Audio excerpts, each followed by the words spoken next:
What's up, everybody? Welcome back to the Pythons and Exotics show. I am BPL, Ball Python Love. And to my right is your boy Josue from Josue's Exotics. So what's going on, guys? Welcome to the live stream and everybody in the chat.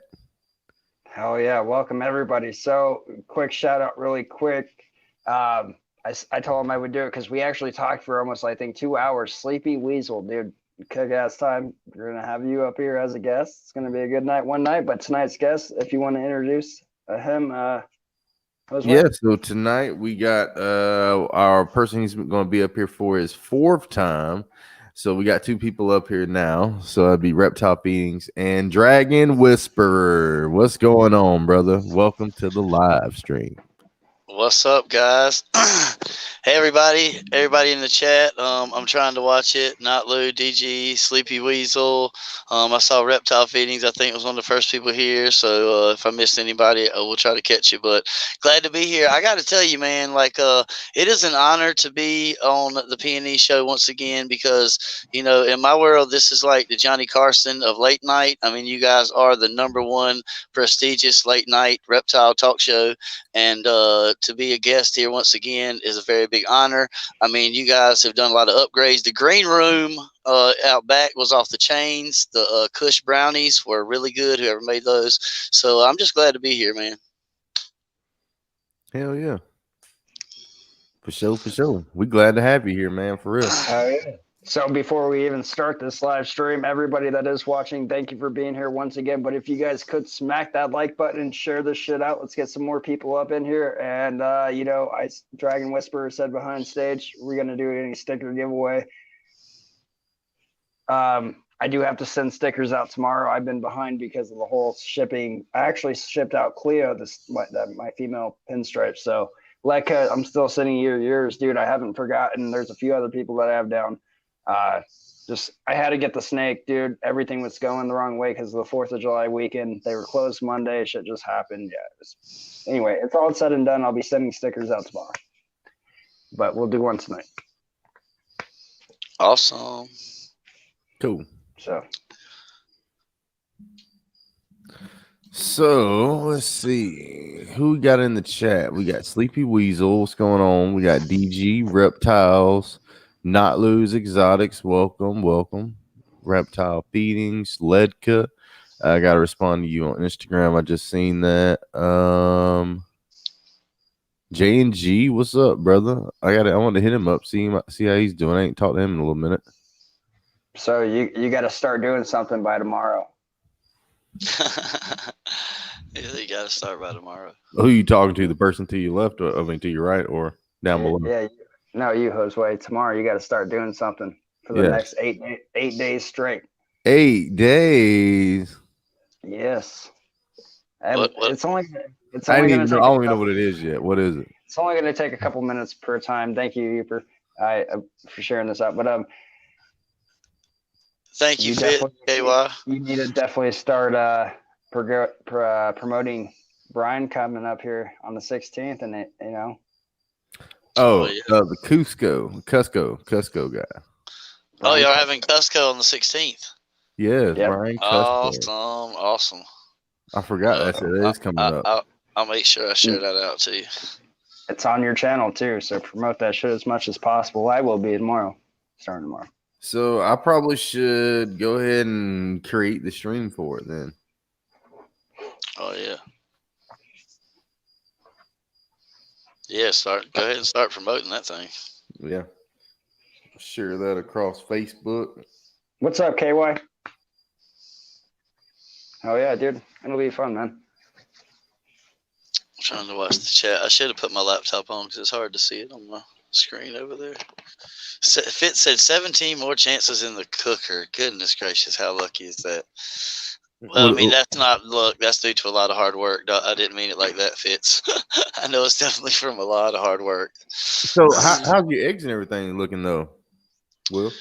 I had a bearded dragon that I thought had a successful breeding, and she laid 20 eggs exactly, and I knew 13 of them were duds, but I thought 7 of them were viable, but put them in the incubator, and they ended up not being fertile. But I have 10 crested gecko eggs right now that I'm incubating, and one just hatched out. And here in a little bit, I'm going to get that out and show it to everybody, because I tell you what, a crested gecko when they first come out of the egg is so amazingly adorable. They're so tiny.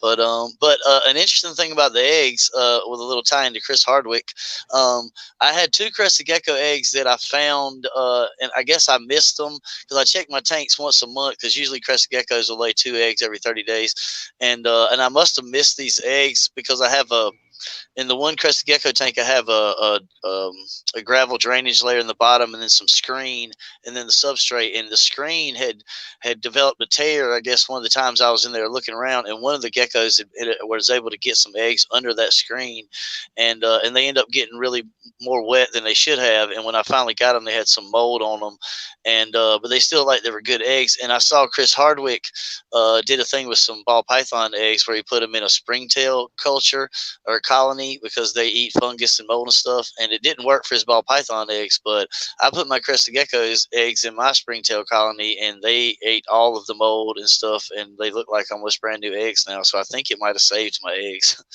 At least I hope so. Yeah. What's up, man? If anybody else has moldy crested gecko eggs, that's definitely a possible solution. It was crazy when I went and checked the colony like a day or two later, because I wanted to make sure that nothing bad was happening with the eggs. Like, they were just covered with the springtails, where they were just going to town on the mold and stuff that was on the eggs. And then like a day or two later, they were like clean. It was pretty cool. I gotta actually, I gotta go do something with mine coming up tomorrow. I just got isopods. I gotta get some springtails, but I got a culture of those that's been growing out for a little while, so I got a good little chunk of those, and I got another culture growing in this tank behind me over here. Yeah, I had them explode in one of my gecko tanks, and then I took all the substrate out and just left a little of them in there. But then actually Fox Hollow Reptiles helped me out a lot, because I was having a lot of luck keeping the culture going, but it wasn't really blooming or getting any bigger. And then I put some charcoal, some chunks of charcoal in there, and apparently they need that to breed, and now it's like exploded. I've actually put an ad on Craigslist to sell springtails in my area now, because I have so many in that colony. But yeah, I actually need to get isopods. I've got springtails plenty, but I don't have isopods. I don't know what the solution is to this, and I don't know how many, because I know you have day geckos and stuff. But like, if I have isopods in any of my enclosures with substrate, the lizards that are in those enclosures will eat the isopods out of the substrate. They won't let them leave. They won't leave them alone. They'll eat them. A lot of times, yeah. I don't know how you keep that like sustainable if it's something your animal in there is going to eat as a food source. Well, I don't know. Like the day gecko, he don't really mess with them too much. Like he's more. Yeah, he's more arboreal though, but I know my dragons, like my monitor and my tegu. If I put isopods in there, they're going to eat them for sure. Oh yeah, they're going to. I mean, especially the dragons, not so much, but the monitor and tegus, they like actively peruse their tank and dig constantly for bugs. Like it's not like it's all the time for them. They're always digging and looking for bugs. That's all that, like I said, that's the only reason. Because like if it's not arboreal, if they're on the ground, they probably gonna eat them. Anyone else issues with gnats in their rooms? Oh, now I get fruit flies in the summer because of the vegetables and stuff, because the dragons and the fruit inside the enclosures. I battle with fruit flies like crazy. Yeah, not so much gnats though. Hell yeah. Derek's Reptiles, OSMR. What's going on, brother? I gotta hit you up. Jay. See how you been. I ain't talked to him in a minute. Hey, Oh, watch yeah. Constrictors. Derek's Reptile says he got good news. Maybe he got the tie part rescheduled because I'm looking forward to that a lot. Good news. What's the news? Let Jerry Springer in the house. Jerry. Not Lou. I did notice on your Instagram. I'm pretty sure I liked it, but that's a pretty cool pickup you got, man. That's a beautiful snake.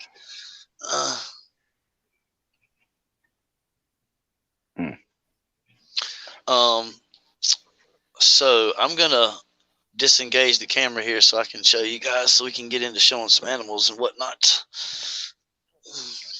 Okay.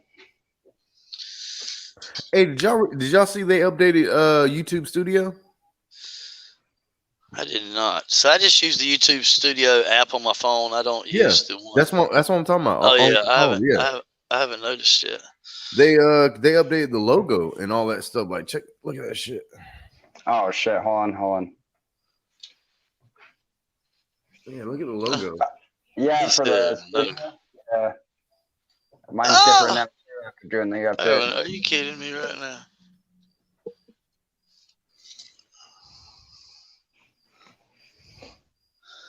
All right, this is Irwin, and he is my breeder male. This is kind of his harem. This is his harem tank here. I'm dead. Yeah, he's in here with his ladies. But he's a beautiful tricolor. I wish my camera would focus right, but he's a beautiful tricolor Halloween, and he's got the little portholes on the side too. His markings on his back are pretty cool. Wow, my camera will not focus right. But yeah, I keep him in here. This is one of my little breeding groups for my crested geckos. And if I can find the chicks, oh yeah, here's one of them. This girl right here is really, really pretty. She's got the pinstripes on the sides too, and she's just light purple now, but when she's fired up, she gets really, really, really dark purple. Yep, she said, "I'm out, Daddy." But her spikes are like some of the biggest I've seen on a crested gecko. She's got really, really big, pretty spikes and a big, really wide head with the big spikes too. Wow, my camera's like really letting me down on the phone tonight. And then there's another big female in here too, named the females are Sansa and Arya from the Game of Thrones, and Irwin is named after the great Steve Irwin. Oh, there she is back in the back. Now Sansa is a big, big, chunky girl. Here she is. Whoa. Come back to Daddy. She is a really big, chunky girl. She's definitely gravid. Now, you're talking about fat rolls on a snake? That's what fat rolls on a gecko look like. Oh, God. That's Look crazy. at that. So chunky. She's a chunky monkey, and she loves to eat, and she is my best producer. This girl lays 10 or 12 eggs every season. I always give her 3 or 4 months off, if not longer. But her eggs are always perfect, fertile. She's a really good mama. Always lays them good.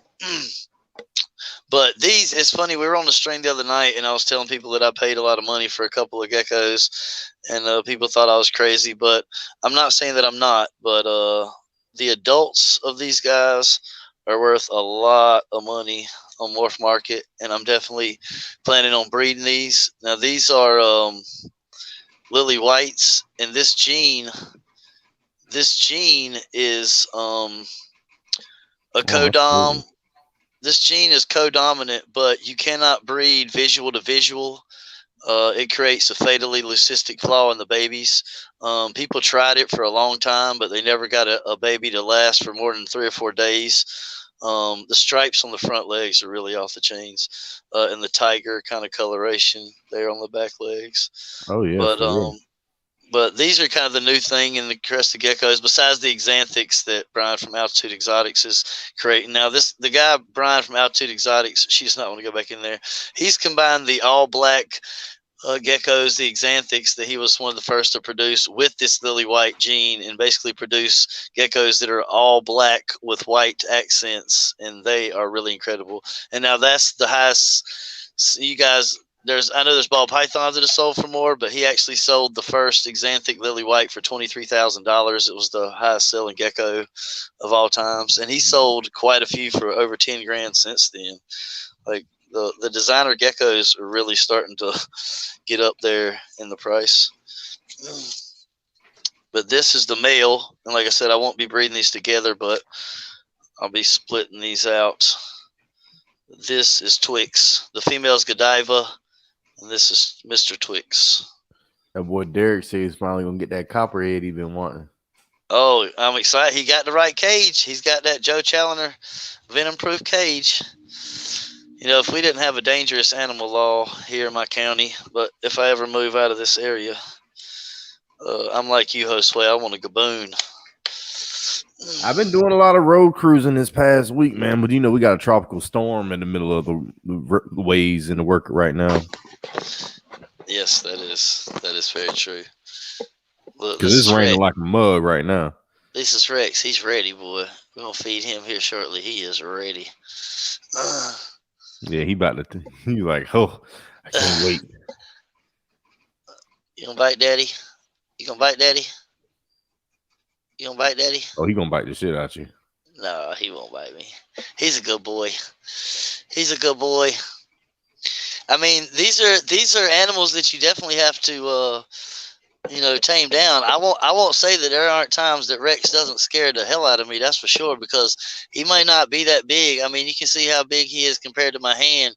He can still pack a punch. I mean, the way he crunches them mice domes. I mean, and this is what's kind of funny is that me and Rex kind of have a thing. If I go straight for Rex, he usually doesn't like it at all. But if he hears my voice, Rex, it's just Daddy. And then I act like I'm like fixing stuff in his tank. Hey, let me check your rock out, Rex. Let me check your plant out. Yeah, it's cool. Wait, let me check this plant out. Let me see if there's some bugs under here for you. No. How's your log doing, Rex? Oh, everything's chill. All right. Now can Daddy say hey and pet you? Yeah, because you love Daddy, and Daddy's your friend, and he takes care of you. That's a good boy, Rex. But it's like if I just go straight to him, he don't like it. But if I'm like, hey, I'm here, I'm your friend, I'm chilling, I'm here to check your spot out, then he'll let me pet him and rub on him. And he'll let me pick him up too. But if I just go straight at him, he'll tail whip shit. He's never tried to bite me, but he'll tail whip the shit out of me.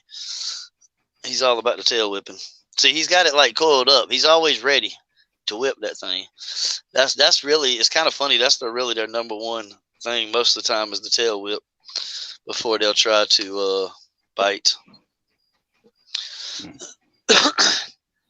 Anyways, oh, I did want to show you guys why I got the camera out of here.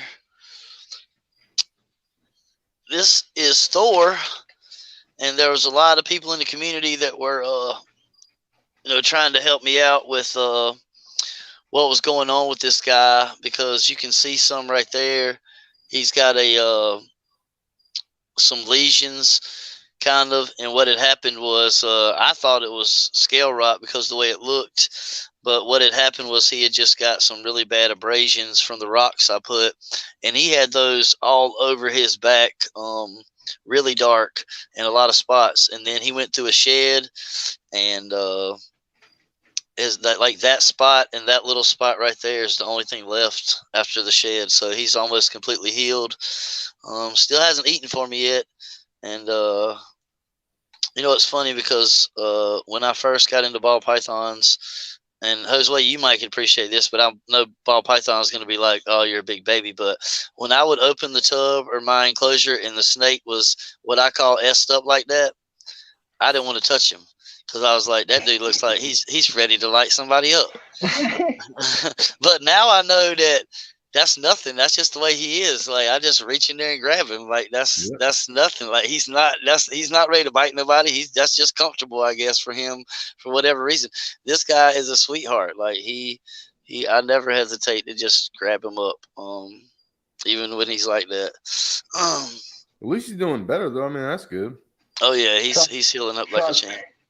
You'll get that day when, like, if he's hungry or something, and like, or pissed off, I don't Because he know. don't look like he, you know what I mean? He don't look like he losing no weight or nothing. He look Oh all no, right. I mean he's still chunky. Yeah. I weighed him the other day. He's like 950 grams. I mean he's still chunky monkey. But my female, she is the chillest ball python I think I've ever seen. I mean I haven't had that many, but the male, he's super head shy. He's super, I don't know, he's kind of skittish when I do hold him, and jerks his head back if he touches anything.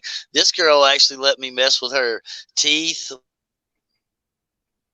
Oh shit! He pushed the back button. Hey, at least he ain't in the live stream like I did.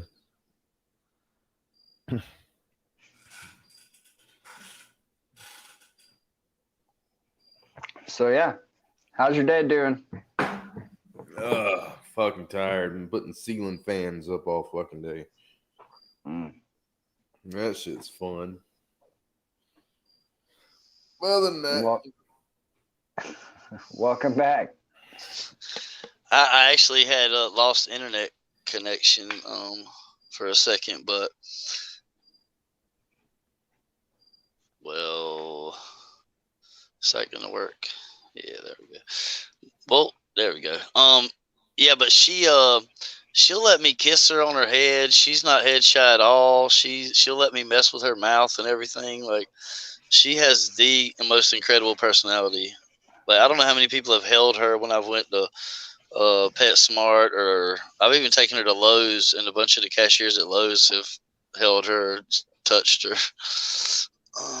And I've seen a lot of ball pythons that take a second to warm up, but she's like, as soon as I pick her up, she's ready to roam around and get wild with it. She doesn't need any warm up. She's ready. that's what I love them albinos, man, for real. She's always ready to go. Like, she's all about, let me explore, daddy. I don't want to even be just in your hands. I want to check everything out. She's always reaching for stuff on the shelves when I go to PetSmart. Like, she always really periscopes way out and tries to check everything out around her. She is not a timid snake at all. But anyway, we'll set the camera back up for a second. I don't know when y'all want to do your shout out, and then I'll do some live feedings after we do the first, or the shout out or whatever. Well, I mean, anything over 20 minutes, we usually do it. So we can do it now. It's up to you. Don't matter to me. All right. So you got the first one. I'll do the second, and then Josue. Let's roll that beautiful bean footage. There you go.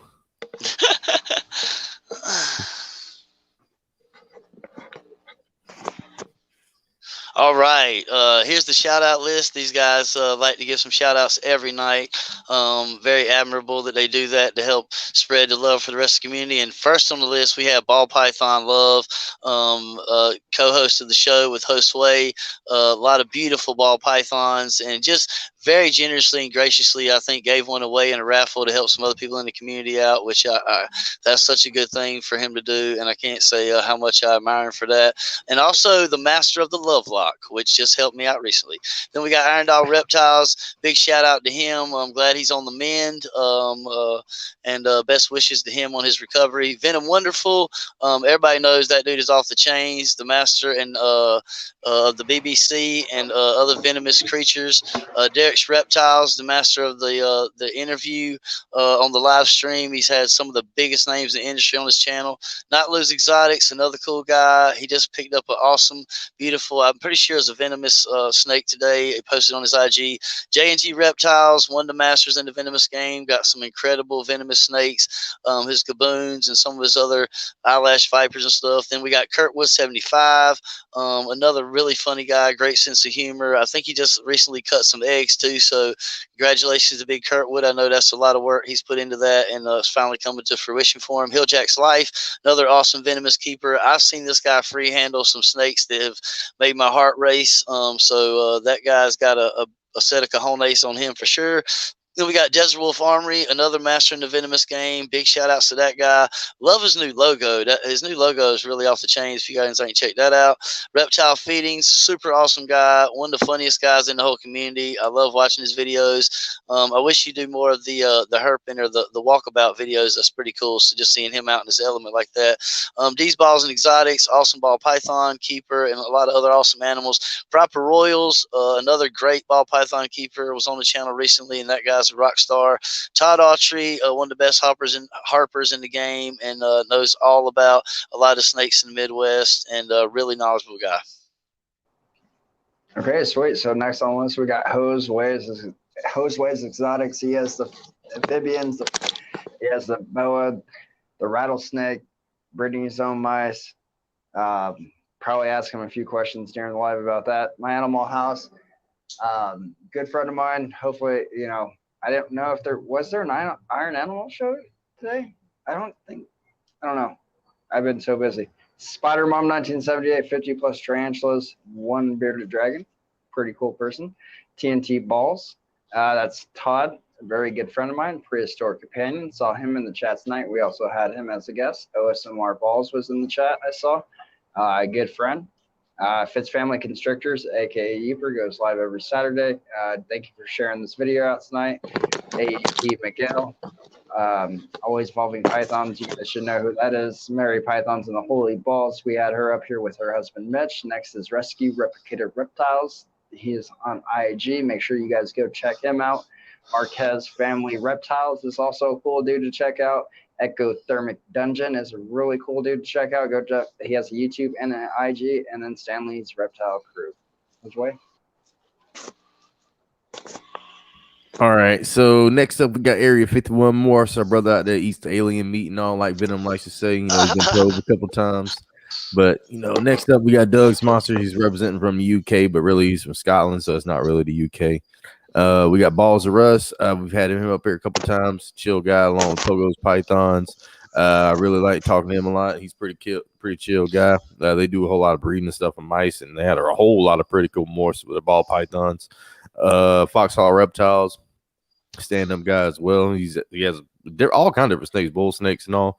Dragon Whisper, he's on the panel tonight. He's also red, so this is his fourth time being up here at the P&E show. So you definitely guys should go check him out and give him a good shout out. And you know what I mean? Just go subscribe, hit a like button, watch a video, like do all that stuff for him, man. Because he's given us a lot of love support. He's come up here, helped us out, do a co-host for a night when BPL had to go out. So, I mean, he's done a lot for us on the P&E show, and he deserves a lot of support as well. So, next up, we got Moreno Morphs. He's been up here twice. We got to get him up here again one time. We got Celtic Balls, Jeff and Angie. They're real cool cats. We got to get hopefully we can get them coming up here soon. I got to send them a message, see how they've been doing. I haven't talked to them in a minute. We got Morphed Exotics with a T. Was their Instagram. Gray's Reptiles, real cool guy. We talked to him as one of BPL's friends over there in Cali. DG Reptiles, our Puerto Rican and Cuban brother, representing in the chat, doing his thing. We got Sherry Lynn Madcat. She's the queen of Elder Scrolls Online, and one of my good friends. TNK Reptiles on Instagram. He had him up here a little while ago. Just a little bit of technical difficulty, no big deal there. And Snakes and Grins was last night, so if you want to go check that out, this is going to be on my channel. He's over there on Instagram as well. Hopefully we can get him on YouTube one day. Hell yeah. So I'm just taking this down now. There we go.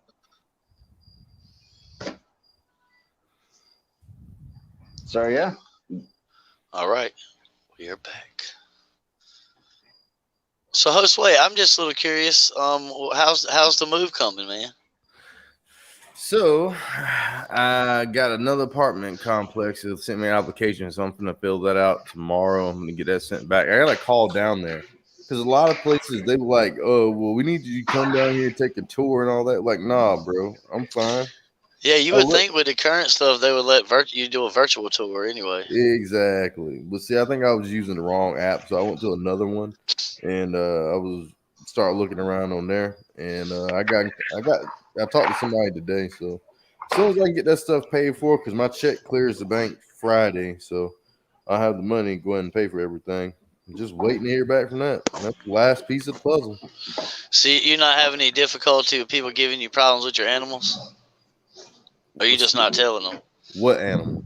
Ah, that's what I'm talking about. What That's what I'm animals? talking about. See, I had thought about that before, but the place I was thinking about renting was like the 3rd floor, but it was a place that had it was wired with a lot of electrical units, and it was going to work out good for the animals. But I was like, there's no way I can tell them I don't have these things, and then I carry 25 tanks up the stairs. Like, somebody's going to see that shit. Like, Right.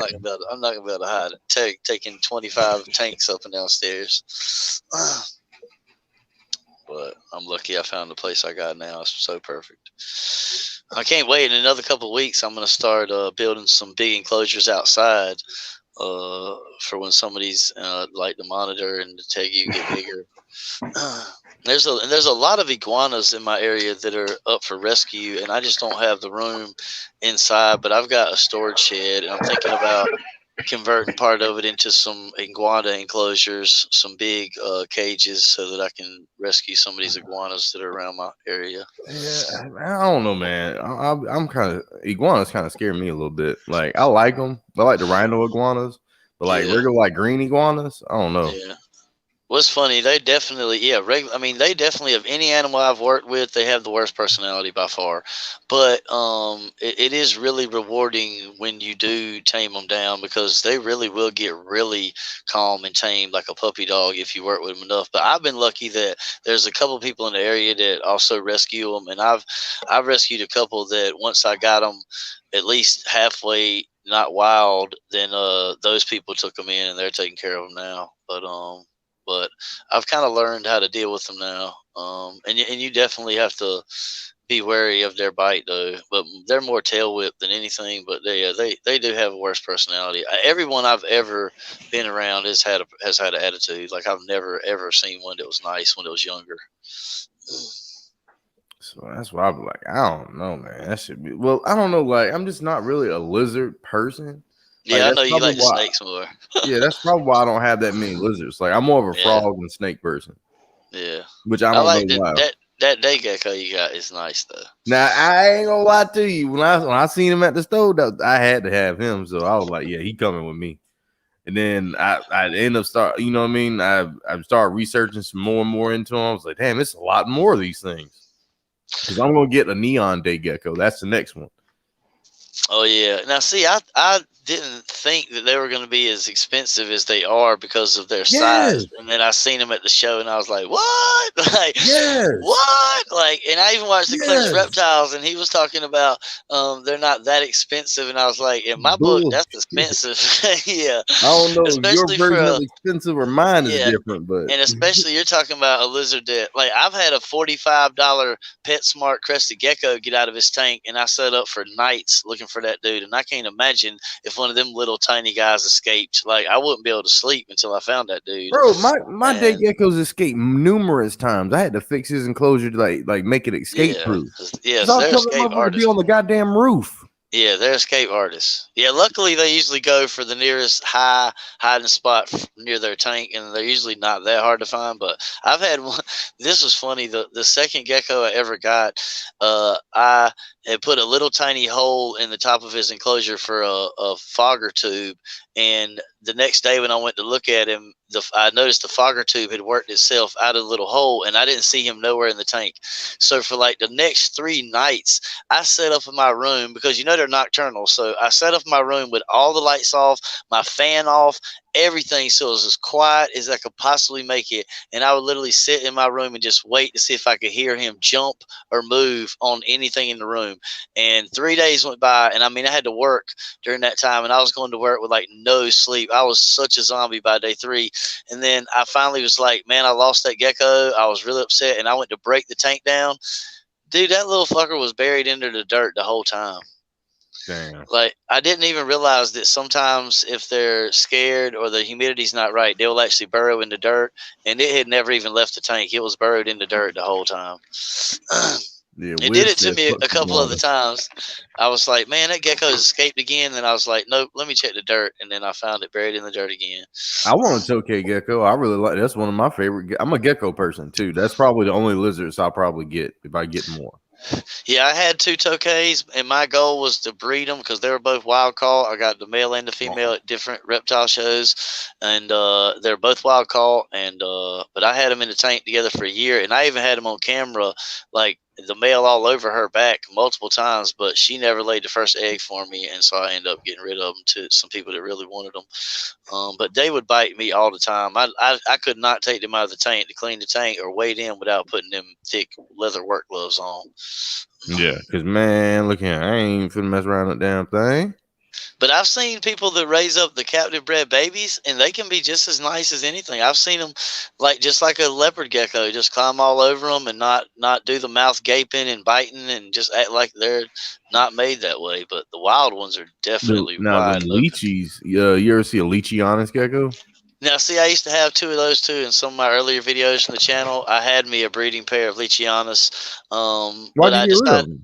Well, this is the reason I decided to get rid of them because, okay, Leachianus geckos are very, very picky when it comes to breeding. So even if you have a male and a female, and they're really expensive, so even if you spend like $1,500, say is about market price on a Leachianus, Yes. and so you spend $3,000 on a breeding pair, then and that's babies, then it's going to take you 3 years of raising them up and all that food because they eat a lot of crickets and insects. Then you may introduce them and they may try to kill each other. Like, and it's not just like they won't breed. If they're not compatible, they will try to fight to the death almost. Like they will try to hurt each other. And so you get to that point and then they don't like each other, then you're like, okay, do I try to find another male and hope this female likes him, or do I try to find another female? So people that breed leechies, they end up having to buy 7, 8, 9 leechies sometimes before they find 2 that'll even like each other enough to breed. So it's super expensive to get into. It's a really big risky kind of gamble to begin with. And I've even seen the guy from Leaping Leechies, who's considered the best Leachianus gecko breeder in the world. He has some of the original pairs from out of the wild, and he said that he's had pairs that bred for 5 or 6 years, and then all of a sudden they get in a fight, like the male forgot to take the garbage out, and they try to kill each other, and they have to separate them, and they'll never breed again together. So they're just really picky breeders, really picky. You said gargoyle geckos. I've seen some of those too.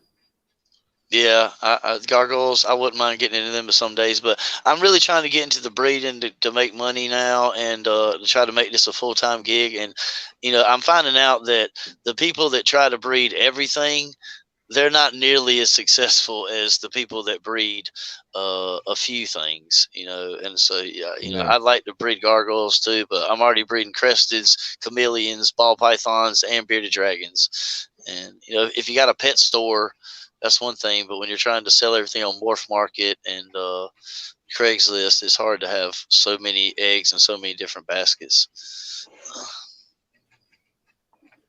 Yeah. But BPL, I was going to ask you, man, since this is your show, do you have any of your badass pythons you want to feed tonight on the live stream?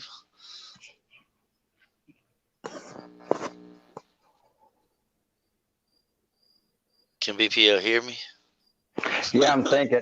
Oh, oh, you're running through your feeding schedules and seeing if it'll mess anybody up.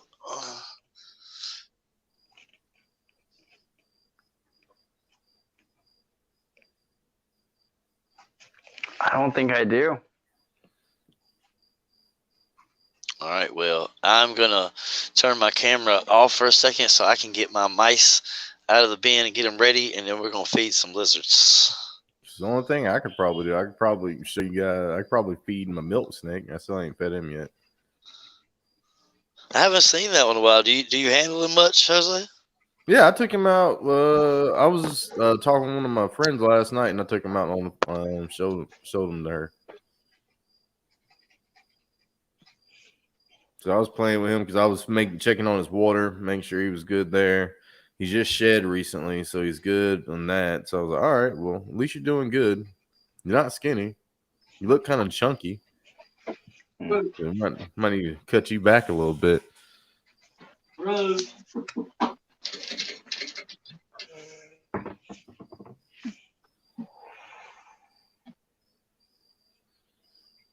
And then who else? I I watered the rattlesnake today. He's about to shed again, so he's about to get a new button on his tail, so that's good. I gotta go by the store on Friday. I gotta pick up another mouse to feed him.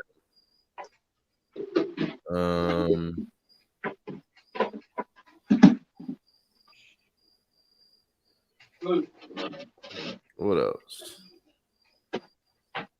The Pac-Man frogs needs to eat again. I'm gonna throw some crickets in his little tank. I guess I can show you. I can probably show you guys that if you want to look at that. You'll see him eat some crickets.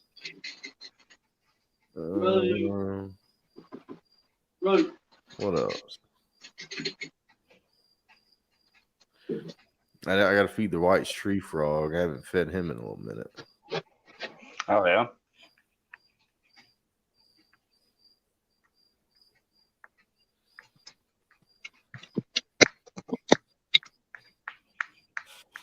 Yeah, the Pac-Man's really dope, man. He's getting big too. So I'm gonna feed him another pinky in probably about 3 or 4 more days. But I'm gonna give him some crickets like tonight.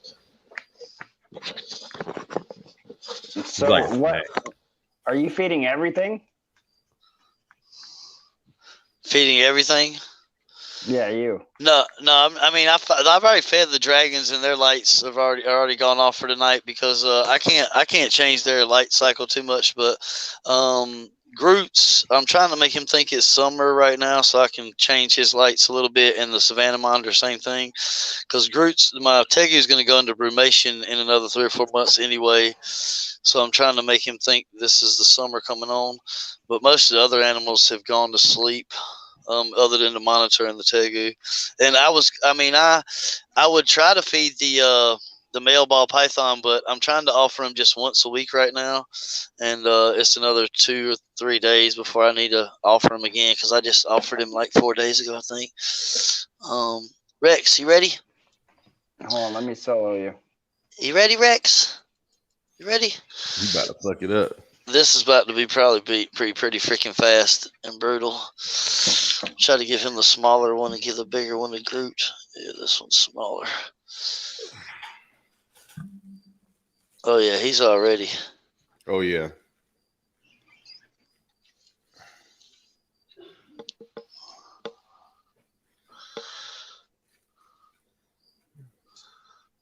He got him by the face. He does. He's got him by the head. He's got him by the head. That's crucial. Groot, you had to be so mean. Just eat the thing. Come on now. Oh, nah. Yeah, your guest from tomorrow night's not going to like this footage.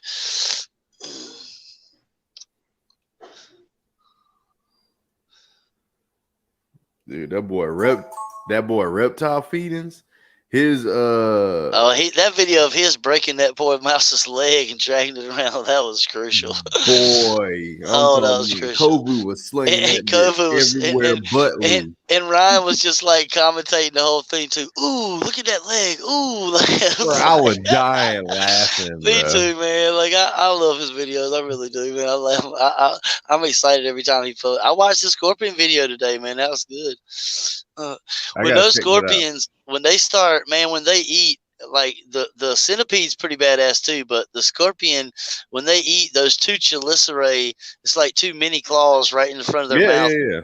They start going, and it's like a machine, man. It's like a wood chipper. They just don't stop until the thing is gone. Like once they start going, it's like straight up like a machine, like a factory. It just processes the food. Because the chelicerae, that's not the thing. That's not. They're on the pedipalps or whatever it is, or something, right? Yeah, they almost like the pedipalps, but their front 2 are turned into like little tiny claws, and it's like one grabs a bite and pulls it in, then the next one, it's like they walk the food into it just like a machine, man. It's almost like a claw treadmill. It's ridiculous. Like I used to have 2 scorpions, and watching them eat was just like they're straight up. It's so much like a machine once it starts up. Yeah, he's trying to eat up there in the corner. He's not trying to give me any camera angles. Rex, you're being camera shy.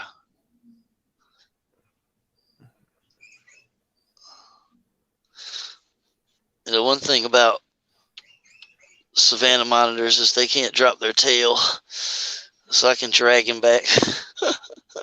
You can use their tail like a leash because they can't drop their tail. Well, that's good. That's what Yeah. always scares me, man. Unfortunately, the tegu can, and it's a big freaking tail to drop. So I hate to try to grab her by the tail, but him, when I do handle him and he tries to get away, I just wrap his little tail around my fingers and hold his tail so he can't get away. Sleepy said that was a fairly quick dispatch, to be fair. Yeah. And now, to be fair, too, I don't feed him, and I'm sure a reptile doesn't either. I don't feed him rodents but once a week because it's really not that good for him. It's really fatty and hurts their digestive system if they eat them all the time. He normally gets crickets or super worms is what he gets every other day. This is his weekly treat. And that's the biggest one he's had so far. He was just eating barely bigger than a pinky. That Well, was see, I heard they work their bodies like a snake. You see that? He's working that mouse down his body like a snake does. But I heard like that the thing like with lizards and stuff, like whenever they take down larger prey from time to time, is real good for like skull development and stuff like that. Yeah, it is good, especially when they're growing, because that's so much. I mean, I dust his feeders, but all the bones inside of that little dude is so much calcium for him. So, good job, Rex. Yeah, he good now. He said, "Yeah, straight." I mean, he's. It's amazing how fast he's growing too. I mean, I just got him like 3 months ago, and he was not even half that size. I mean, these guys grow super fast. He's probably finishing his 4th or 5th shed just in like 4 weeks. I mean, 4 months. Like he's literally shed every 2 or 3 weeks. He's growing so fast. You can see it on his head. Right there, he's starting to shed again. He'll usually let me help him peel it off too, but now I was trying to wake the tegu up so we could feed her. I don't know why she's trying to be shy, because everybody's seen how this girl is when it comes to food. Oh, there she is. All right, we woke up the beast. Now let me get the mouse over here, and we're going to feed the tegu. Damn. He inhaled that one. I like that skull you got in there, by the way. This one right here. Yeah. Yeah, it's like a dinosaur like thing. I got it from PetSmart. Oh, it's Triceratops. I see it now. Yeah, it's just one of the little horns got broke off. It actually has got like a bunch of horns, but it was a little dinosaur thing from PetSmart. Groot's just dug it up and covered half of it with dirt. But all right, Groot, ready? I'm a skull person. This is Fritzen to be. God damn! Groot wrecks her food, man. Like her feeder is fast. And see, like if that was your hand, bro, I'd feel bad for you. Open, son. God damn. Yeah, like if that was your hand, I would hate it for you, bro, because she's gonna light you up before you got a chance to get away. Damn, son. Dude, these guys can stand up on their back legs and run, bro. Like, yeah, if there's some videos on YouTube of these guys in the wild, like dogs chasing them, and they stand up on their back legs. And the other day, she thought I had another one, and halfway, like she's eating that one right there, she dropped it and came halfway up this ramp right in my face because she thought I had another one. Like she was, and I didn't even have a chance to close the gate. Like she just about got me because she thought I had another one. Yeah, her feeding response right now is so ridiculous. That's why it's really hard to work with her, because anytime I open the cage, she thinks it's food even when it's not. And shoot, I mean, it'd be bad to have a retic or a boa come at you, but I don't want her coming at me either. Damn, son. Yeah, that mouth is gone. Her feeding response is so freaking intense right now. Yeah, that's a small one for her. She's been getting ones a little bit bigger than that. You can see how big her body is. Mm-hmm. Yeah, her feeding response is ridiculous. Sometimes I'm glad her cage is the way it is, because but there's time the dog walks by, my puppy walked by the cage, and Groot will come flying out of her cave like that at the puppy's tail. Like she thinks the puppy's tail is something to eat sometimes, and she'll come out of her cage and jump at the cage door like all four legs, like Spider-Man, like boom, and she'll be hanging on the cage door. It's funny. Yeah, her feeding response is ridiculous. What you doing, girl? Yeah. Bro, that shit was crazy. Well, that mouse ain't last a second. No, she wrecks her food, man. Like she wrecks it. She always makes a bloody mess too. Like the savannah monitors and the snakes, they just swallow it down. Groot is like determined to eviscerate it, have organs and blood. Always, that's the way Groot gets down. Anyway, we'll let her eat in peace. Yeah, that girl has an intense feeding response. All right, you guys can take me off the old solo. Damn, son. Ooh-wee. Yeah, it's fun watching them eat. And she's funny. Like, she loves, since they're real carnivores, they won't eat much fruit and vegetables. Like, some of them will, and I've offered her a bunch of different fruits, and I have yet to find one that she likes. But she eats, one of her favorite things is those, I get for like $1 at my local grocery store. It's like the little Lewis Kemp crab snacks, and it's like little imitation crab meat sticks. And she loves that stuff. I can break it up in little squares, and she'll eat it off the tongs. And then she likes salmon and beef livers. Like that's something real high in protein that they love. And she loves beef livers, even though they're gross. I hate messing with them, but she loves them. Hell yeah.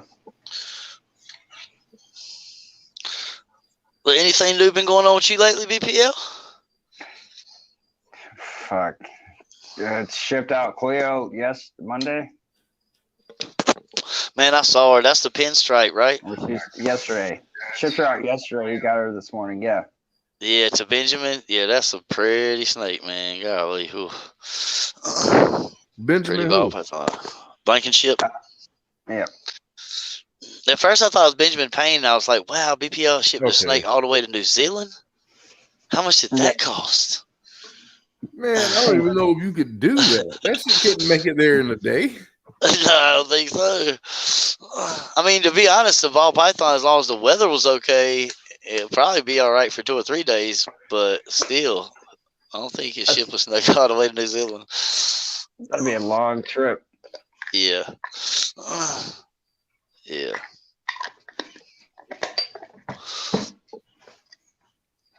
What about you, Jose? Can you get the boa out, or is it too close since she's 8?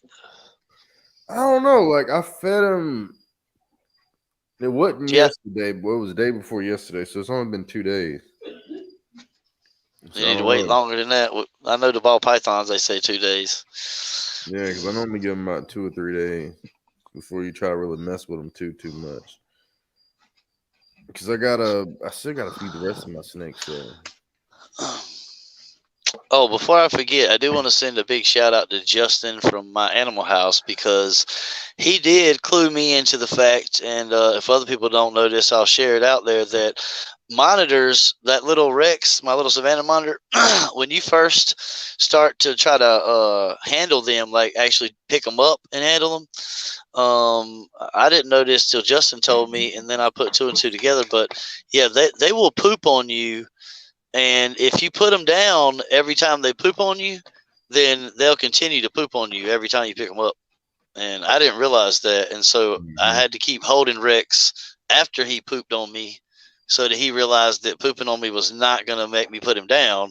And then he stopped pooping on me. Like, I did not put 2 and 2 together until Justin said that's kind of one of their defense mechanisms. And then I thought, oh, I guess, snakes, musk, and other animals do similar behavior. That makes sense, because I kept wondering, why does this dude always poop on me every time I try to pick him up? And then I would always put him down. But it was amazing after he realized that wasn't going to let me put him down, like 2 more times after that, and he quit doing it. Just take a little bit of effort, that's all. Yeah, I'm just lucky he'll let me pick him up, but I think it's because he was captive. He was captive bred. He wasn't wild caught, and I got him like almost right out of the freaking egg. Because a lot of people I've seen try to pick up their Savannah monitors, and they'll try to turn around and bite the shit out of them. Patrick's is really calm though. I'm jealous of Patrick. Patrick got a really calm Oh, I know who Savannah you're talking about. monitor. Yeah. Wiz said just like a retic. Oh, retics will poop on you like that, I guess. That's what Wiz is saying. I've seen are you ever gonna get a retic, Josue? Yeah, you ain't gonna be able to, unfortunately. You can't have them in Florida. Oh, that's right. What about you, BP? Are you ever gonna get anything bigger than the ball pythons? If I could get a retech or a berm, I would, but can't have one. See, I thought about those, and you probably know more because you're a snake guy. But I think there's like a dwarf retic that doesn't get as big as the other ones. Still can't have it. Yeah, it's just they're just illegal in a lot of places. Yeah, but I mean, I don't think I could ever. I wouldn't want a retic because I don't want a snake that gets that big. But if I could get a dwarf retic, like something that wouldn't get over like 6 or 7 feet, then I would definitely consider that.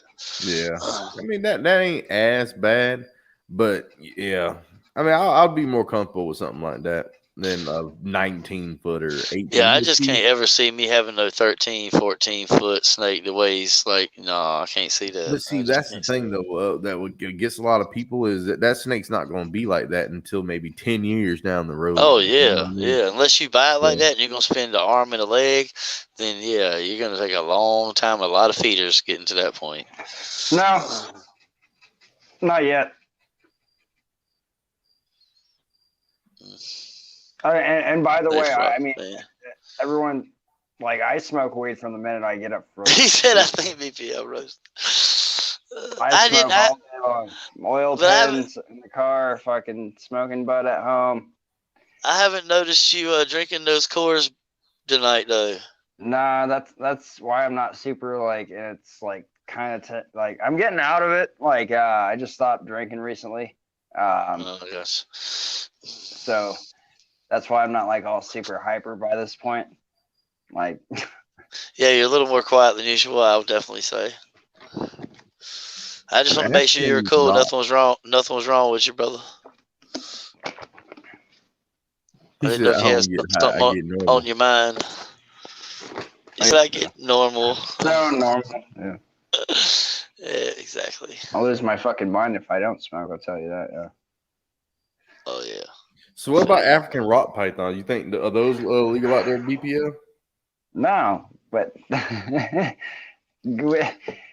get what, up to 18 feet? Please correct me if I'm wrong. Hell no, I don't think so, dude. Nah, I don't know if they get that big, but I know that Josue, you don't like getting bit, and everything. I've done a little bit of research on them because I saw some at the show, and all my research says they're like very temperamental and bitey. Yeah, how big do the rock pythons get in Africa? I don't know. Hold on, I got you. I think they get between 8 and 10 feet. But I just know everything I read said they are like pretty pissy snakes. Feet. Oh, bam. Look at that. 20 feet. Yeah, this see? Is 10 to 13 on here. Okay, 10 to 13. Rocks. Well, everyone's saying right here, like, even Wiz says, 18 to 20. It's 18 to 20. What do you know, Wiz? What do you know about their temperaments? Try me. Not a retic or anything, like an African rock python. Yeah, no, I'm talking about rock pythons. Because I saw one at the show that was beautiful, and the guy said, yeah, but they don't always have the best personalities.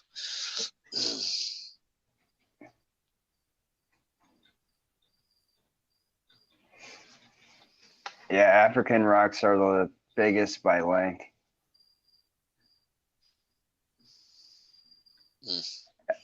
Dude, that thing bites you. That it's not called a rock python. Yeah, see, Ledka said they're almost always mean.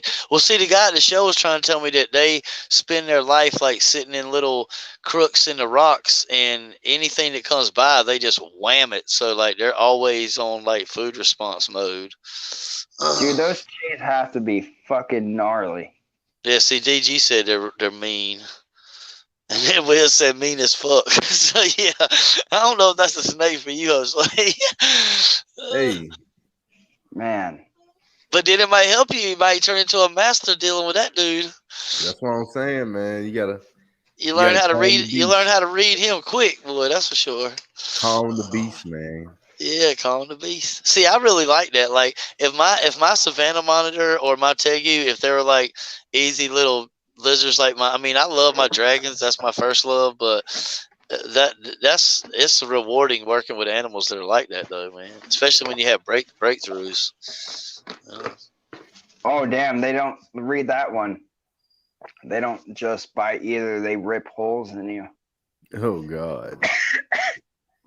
Yeah, I'm cool. Dang, that's crucial. Yeah, I'm good with that.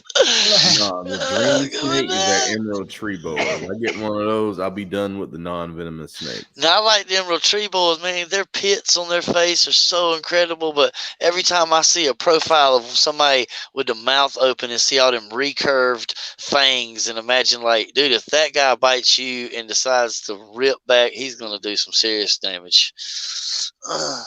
I mean, their teeth are like straight up recurved back, man. Like, oh yeah, they're gonna. And you don't. And they got a lot of them. Oh. It's not just front fangs. It's like multiple fangs down each side of their jaw. Yeah, I don't know about that.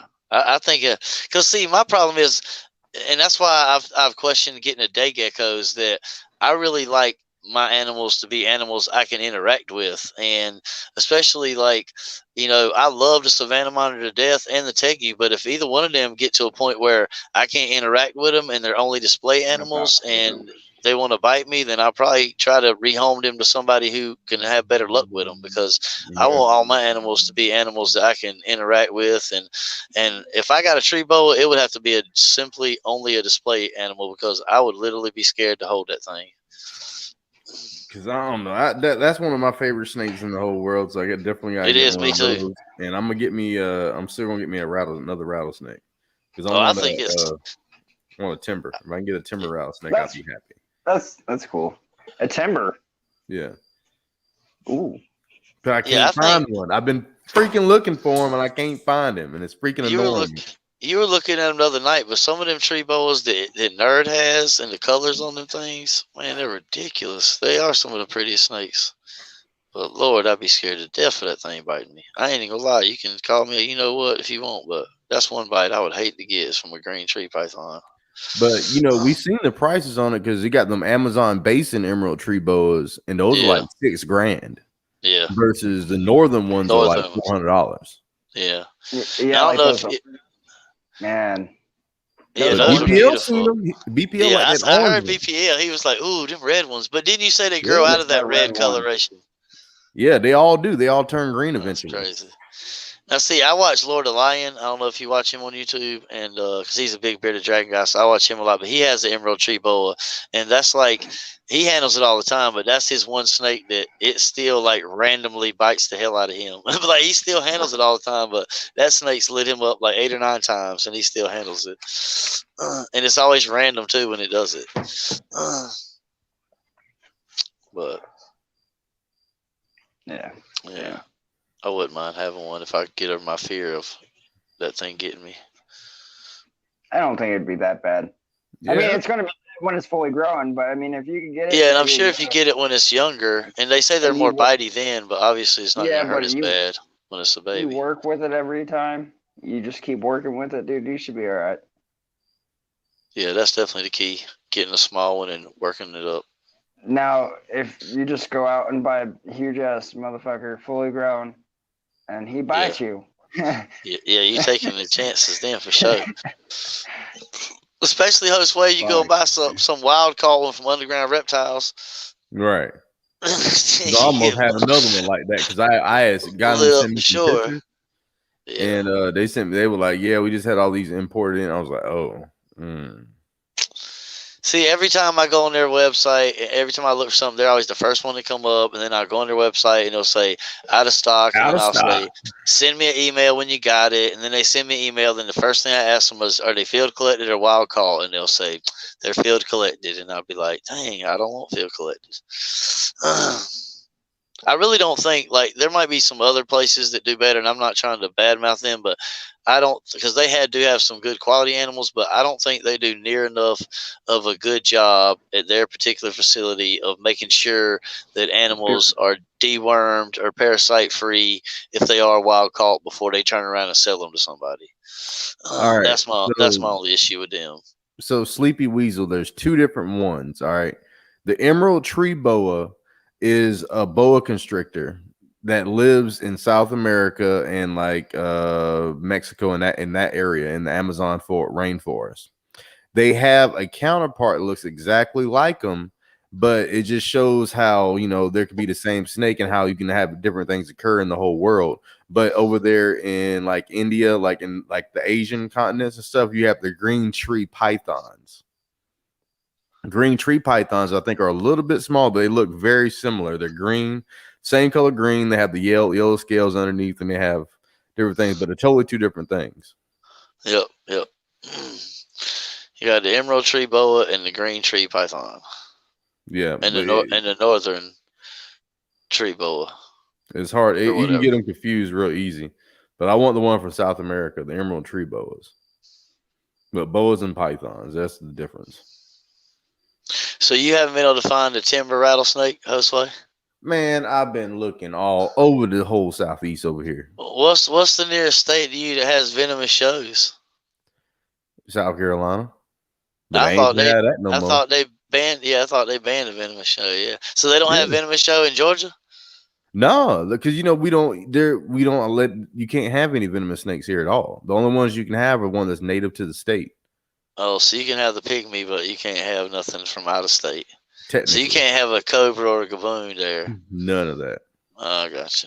See, that's funny because North Carolina is the complete opposite. Where did they come up with this shit? Because North Carolina, you can't have anything native venomous, but you can have a king cobra, you can have a gaboon, whatever. But there's a few counties like mine that have stupid county ordinances.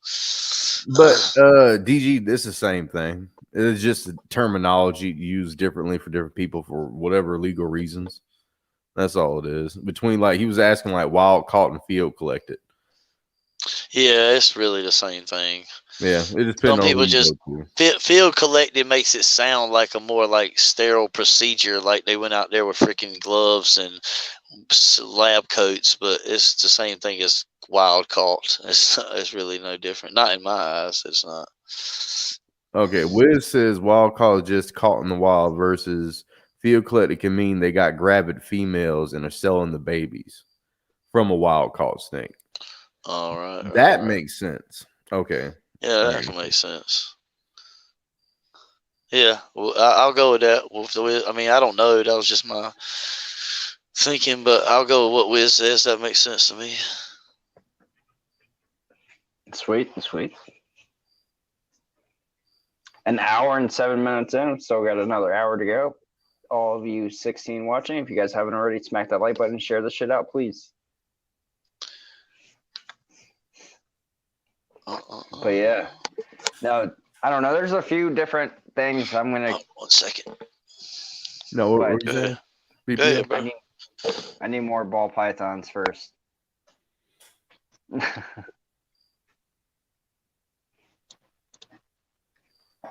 need more ball pythons? I need more ball pythons before I get anything. I feel you on that. I don't know. I like so many different things, but I want to keep it more like a North South American vibe. Well, I have one of my breeder male bearded dragons, Samson, for sale on Morph Market right now because I'm kind of gearing down my bearded dragon breeding, and I've got a hopefully here shortly you guys will see it on my channel, but I've got a beautiful lesser or super lesser blue-eyed leucistic on hold right now on Morph Market.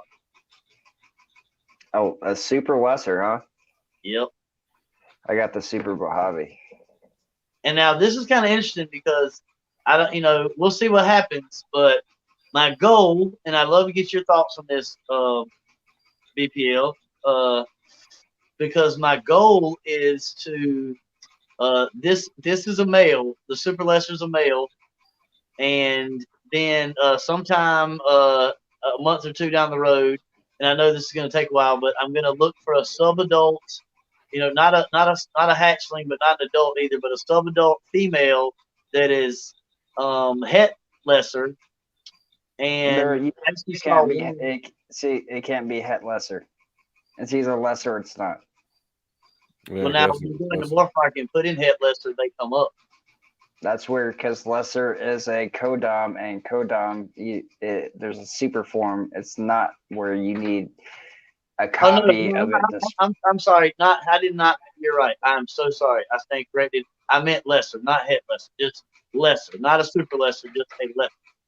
And like I've seen some, like if I get like, and I may have the other morph wrong, but I know I was looking at one the other day in the gene calculator, and it was like maybe a pastel, or maybe it was a bumblebee lesser. I can't remember. I was thinking leucistic. But it when the morph calculator, it came out with like 8 different possible combinations from that super lesser with that lesser, and they were all like crazy, like bumblebee lesser. Okay, so let me just say this. If you have a super lesser and you buy something else with lesser in it, no matter other genes inside of it, all you can say it's possible of it having those genes, because all you're going to do is come out with a blue-eyed Lucy. You're not going to see visual. It's not a pied. You're not going to see visual markings on it because the super lesser is guaranteed to pass on lesser guaranteed. And if the other lesser plays an effect on those eggs, or it should, you got another whole thing of bells. No, or 50% bells. There you go. This was coming out with 8. This and the calculator. This was coming out with like 8 different kinds of lessers that it would be. Later, Sleepy.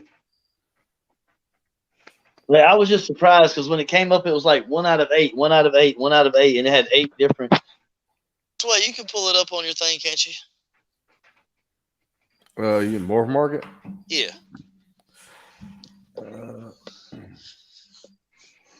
Because my question, what I'm trying to figure out is that if these combinations, because that one lesser snake I was looking at that I would pair with the super lesser, it wasn't very expensive. I didn't think anyway, but it looked like that pairing would make a bunch of crazy offsprings. You said what kind of snake was it?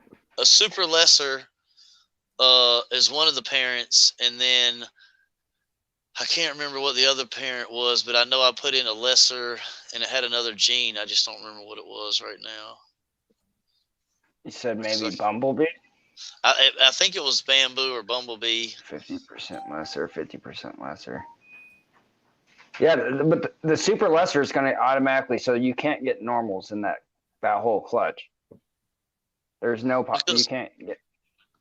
Oh, okay. Hold on. Let me pull it up. Every gene from that will be guaranteed. Every snake will guaranteed have lesser in it. So they'll all look like blue-eyed Lucy's. No. The super lesser is guaranteed to pass it down. The other lesser could still, if you made it to something else, you're guaranteed to get it. There you go, BPL. You want to add it on the screen? Where? Oh shit! I gotta add you in. My bad. I'm just curious. So I'm trying to just because if it was a bumblebee, it'd be a pastel spider too. So you're gonna be dealing with that. Mm-hmm. So that's where all you want. That's it right here. See, a lesser, it'll create a bumblebee, blue-eyed. See, what's a queen bee? Is that still a blue-eyed Lucy? Is a lesser bee and a lesser pastel? Are those still blue-eyed Lucy's? So go over the morph names a little bit more. So like right there, it's like super lesser pastel. You're going to get a bell, but it's going to be. You're not going to know if it has the pastel in it. So go over a little bit more so I can see the. Yeah, see, that's going to be bumblebee, blue-eyed Lucy. Then you're going to get 2 lesser blue-eyed Lucy's, but one of them's going to be a spider and one of them's going to be a pastel blue-eyed Lucy. Keep going left. Yeah. See, you're going to get a lot of different snakes out of that pairing. Keep going left. Keep going. Keep going. Keep going. Keep going. No, other way. Other way. Other way. Yep. Keep going.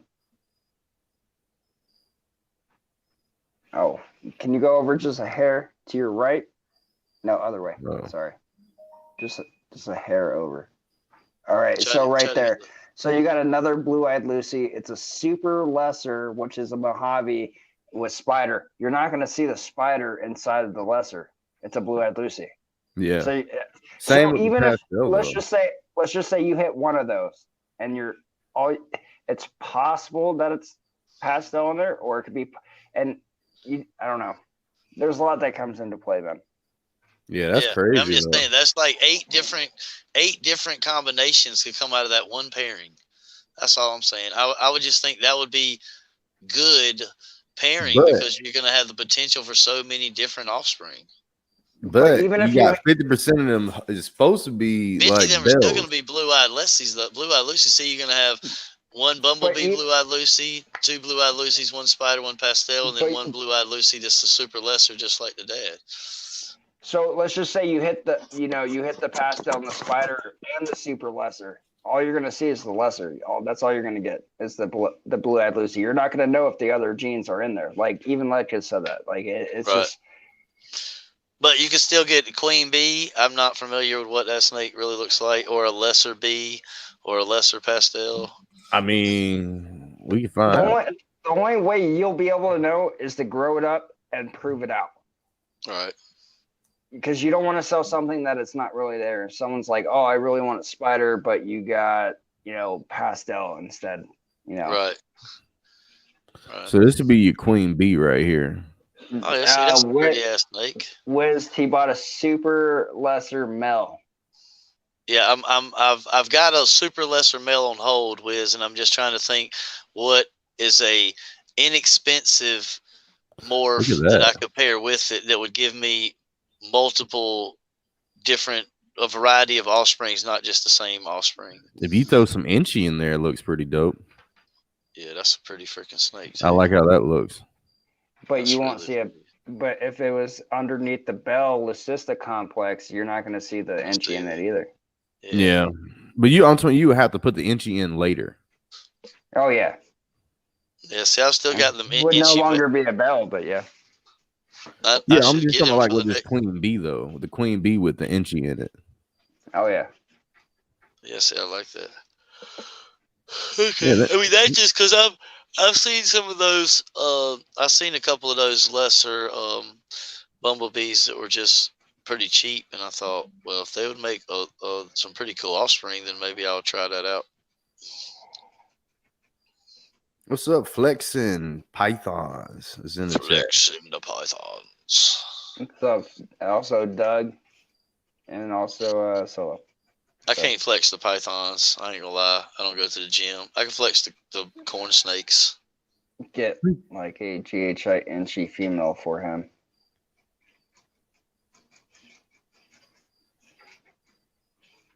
Now, if anybody in the community has some, a nice ball python that they know would pair good with my male lesser that I'm going to get, then, hit me up on IG.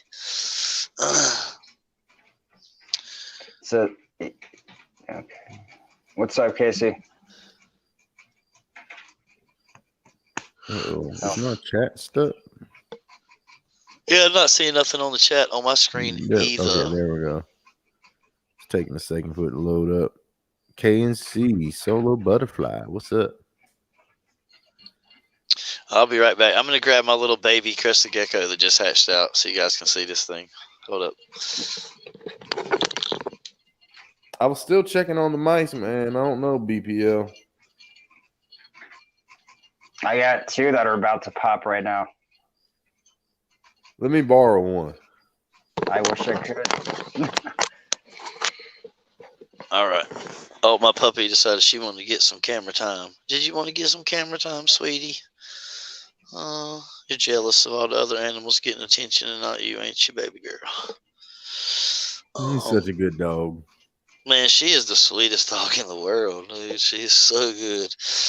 All right, so this dude just hatched out for me a couple of days ago, and I have never had a crested gecko this mean out of the egg. Like, they're the sweetest little creatures for the most part. This little dude has a serious attitude problem. Oh, I wish you guys. I'm going to take this off of here for 1 second. It's all right. Now, I don't know if you can see, but look at his little mouth is wide open right now.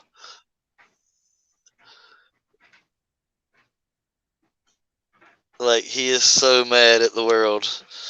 He did not want to come out of the egg.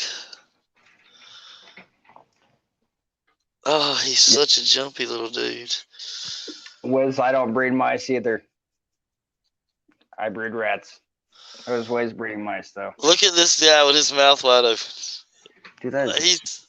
He's the angriest little gecko in the world. He is wide open, man. He ready. Look at him! Look at him! Look at him! He is so tiny. He is ready to go, bro. Like, I've never had one like that out of the egg before. Like, this guy's literally 48 hours old. It won't hurt. I mean, he can't even really. It's almost like the granddaddy long leg. Like, he can't really get his mouth open big enough to fit any part of you in it anyway. Now he's like, oh, my bite doesn't do anything. He's like, I'm out. Damn it. Yeah, exactly. He's so active. I mean, to be 48 hours old, the little guy is wide open. He's been crushing his little food. They love the little. I take paper towel rolls and cut them up. They like them for little. Look at him. He's still trying to bite. I wish I could get a good shot of him biting me, but he won't. Yeah, they won't really bite. It's just all bluff. Poor little guy. But yeah, I just hatched this guy yesterday. Oh, I did want to show you this now. BPL, I know that you have a really nice incubator. I think you got it from Sea Serpents or somebody. Yes. But you told me about those guys, and I looked them up. Look at him. He's still like ready to bite somebody's face off. And so I looked them up and I saw the prices on those things and I was like, wow, can't afford that. But for anybody who is in the market, I don't know if you're going to need an incubator down the road, Josue, but this thing right here, I got off the shelf at Walmart for $130, brand new in the box. This is a pretty big wine cooler. I mean, it was probably 2.5, almost 3 feet tall, about the size of a dorm fridge. And what I like about it is it has its own thermostat that you can read right there. And I mounted my own humidity gauge on the front glass, just a regular, like one you get at PetSmart, and I just super glued it to the front glass so I could see my humidity in there. And then the coolest thing about this model is that it has this like kind of heat coil here in the back. I mean, this is where the cooling coils are. Well, I bought this seedling mat off of Amazon. It's just same as a heat mat, but it's made for plants. And that heat mat fit perfectly behind that coil. Like it's up behind there all the way up to the top. And then I electrical taped it real good here where it goes down, and then I zip tied my probe for my thermostat right there, and got my little thermostat mounted right here. I got the thermostat and that heat mat on Amazon in a package deal for $25 with free shipping. That was for the mat and the thermostat together in a box. Yeah, I got that same one. Yeah, and then so like $130 for the thing, and then $25 for this. So I've got $155 invested in this incubator, and it literally took me clipping one wire in the back and taping it off, and that cut the compressor and the cooling and all that off. So the light still works, thermostat still works, but it doesn't come on, to cool it at all. It just doesn't. It's just basically a big cooler now, a big insulated refrigerator. But it works perfect for my crested gecko eggs and my dragon eggs. But yeah, so I got like $160 invested in that whole setup, and I like the glass door, and I got the thermostat I can see, and the little blue light. It's kind of pimp, really, but that's I like it though. It's nice.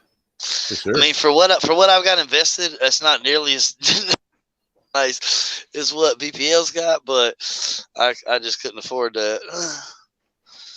I hope it will work for ball python eggs in the future. Now, what kind of humidity do you need for ball python eggs?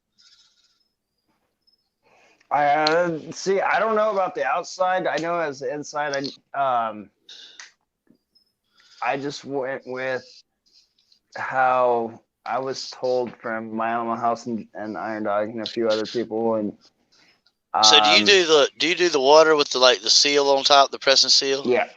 Okay, yeah, I seen Hardwick do that too. That's what I'm figuring I'm gonna do that too. Then I don't really have to worry about the humidity inside the chamber. I just worry about the individual tubs or where the eggs are themselves.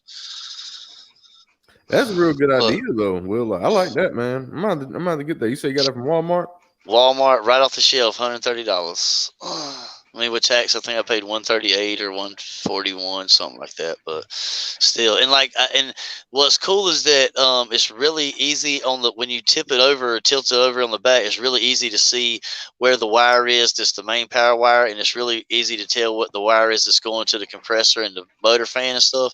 And I was able to cut those off in such a way that if I ever wanted to splice them back together and use it as a chiller or refrigerator, I can. I can. I didn't damage it in such a way that I can't make it work again. So, but I was afraid the only way to kill the power to the compressor and keep it from cooling down, I was going to have to kill the light and kill the thermostat inside. But Bro, believe me, all that stuff still works. I'm the king of MacGyvers too, man. So I will get something, man, dude. We had the most badass thing we had. One of my fraternity brothers, he actually made like a fully functioning kegerator out of a deep freezer.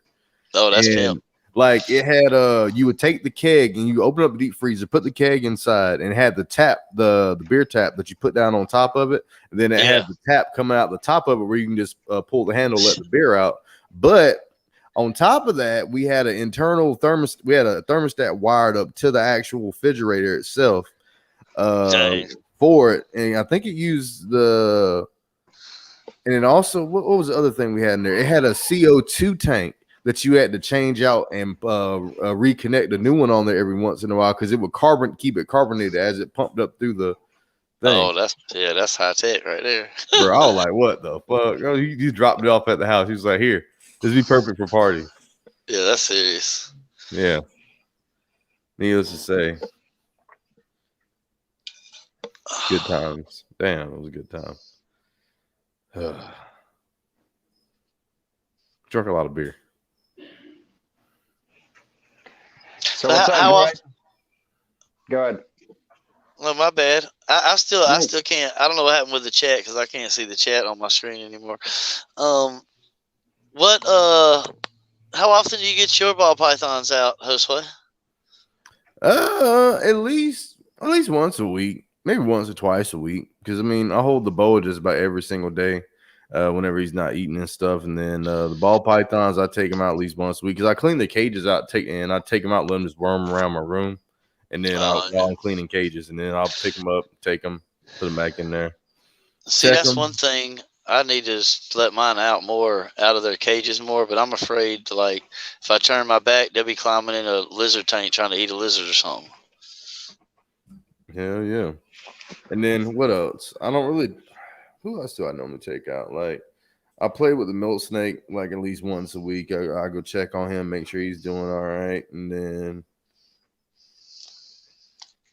the garter snakes, I took one of them out last night. I really don't mess with them too often. I just let them kind of do their own thing. I just feed them. They're pretty fast when you try to handle them, aren't they? Yeah, kind of, sort of. But I mean, if you can handle them with one hand. I mean, you just let them kind of move around, just kind of rotate your wrist a little bit, and they'll kind of stay on your hand a little bit. But I mean, but see, mine are different because I've had them like 2 or 3 years. So I mean, they used to being handled and doing stuff. So I mean, if you got like a one that you just bought, that shit's probably all over the place and shitting on you and doing all kind of stuff. Right. Now, I don't know if you know about his channel, but Johan Exotics, he's That's over my there. boy. Yeah, okay. So he's over there in Sweden.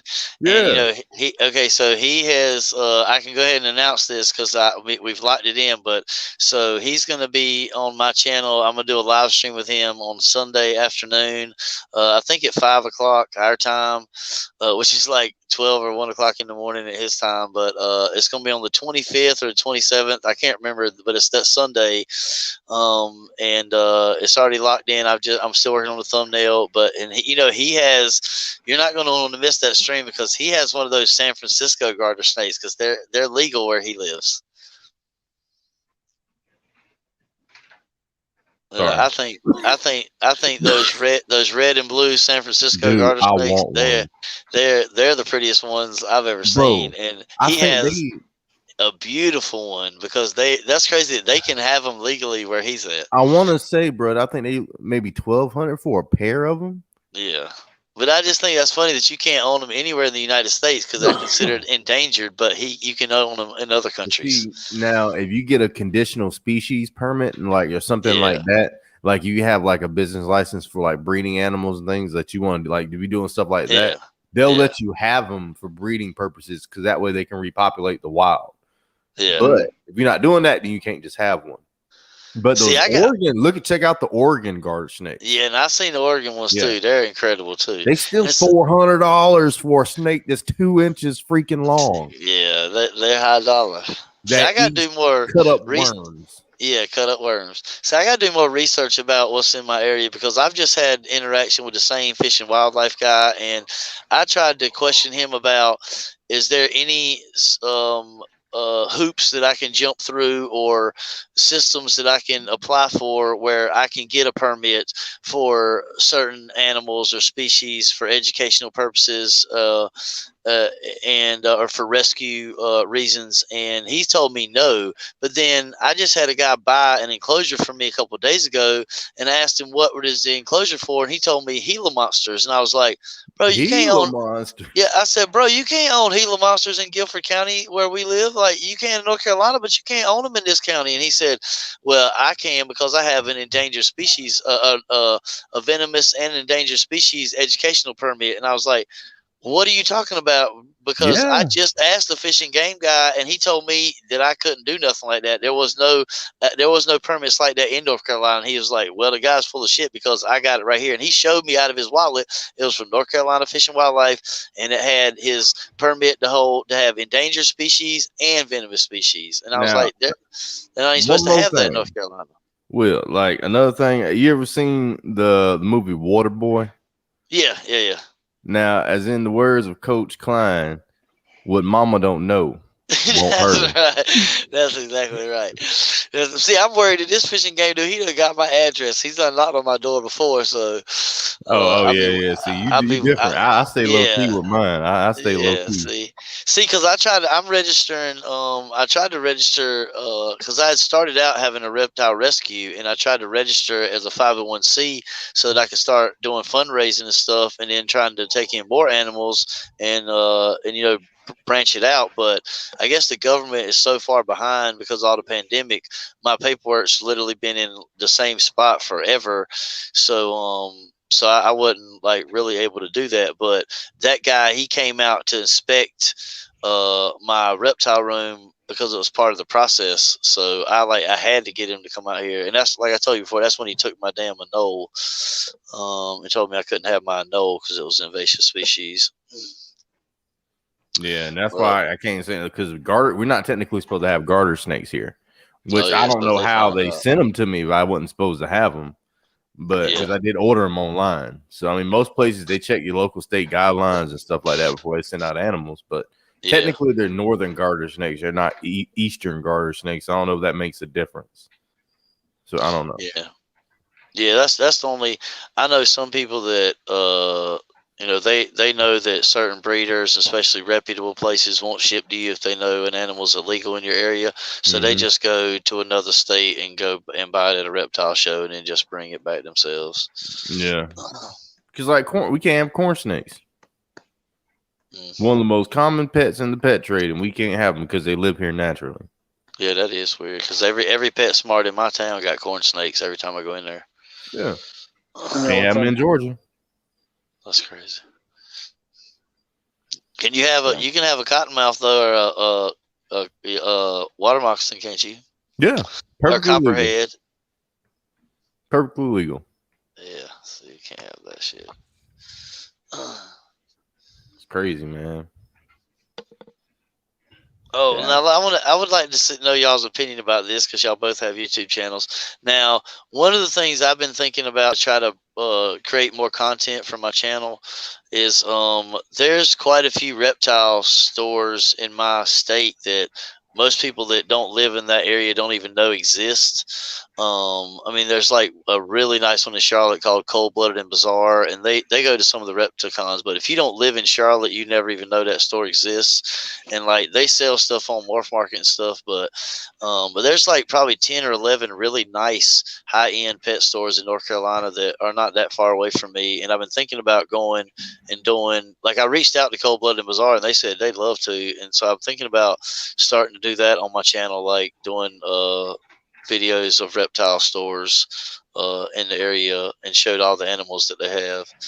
But the real question I have is that there is one that I found when I first moved into the area, and this guy actually has his own YouTube channel, and he is probably one of, I don't think there's anybody in this whole community that I've met that wouldn't say, after meeting this guy for 10 minutes, that he is what any of us would call a blight on our industry.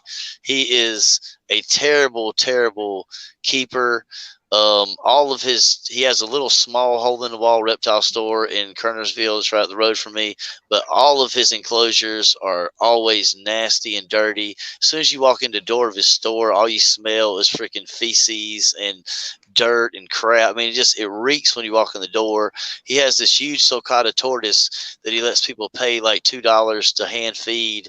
That's like in this terribly small, terribly raggedy, full of poop enclosure inside the front store room. And then he has this like little mini half circle in the back of his store behind the register that's actually curtained off with like ridiculous like old curtains that look like they came from the thrift store, and he charges people $5 to walk through what he calls his reptile zoo. And he has a gaboon viper and a king cobra and a few other crazy species back there, but they're all in terrible, dirty, disgusting tanks. They look terribly unhealthy animals, and this guy thinks he's like the shit. And like, I'm thinking about doing a video about this guy in his store and blowing him up on my YouTube channel. I don't know. Sometimes, because every time I've went in there 2 or 3 times just to kind of see if it's always like that, and then what bothers me is like I hear like a mom, like last time I was in there was like a mom in there with her son, and they were looking to get a leopard gecko, and they were thinking about buying one from this guy. And I was just like, he was giving them terrible husbandry information. He was giving them poor information about what kind of tank to buy and all this kind of stuff. And I was just like, this is one of these guys that is only in it for the money. He's not doing anybody any good running this store, and any customers that come in here are worse off for buying an animal or having anything to do with this guy.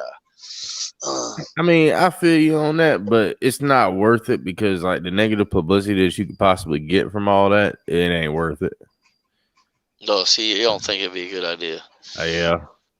I mean, I'm with it way. You're with Jose? Yeah, that's the only thing with that. Yeah, because that'd be, I don't know. You have to, when it comes to YouTube and stuff, you got to be super careful what you post and what you put on YouTube, because you never know who's watching, and like, you know what I mean. Even the stuff you say, like, I mean, we do curse and say things like that. I mean, but we are adults in this thing. But you know, we do got to keep it somewhat civil, in a way. Right. You feel me?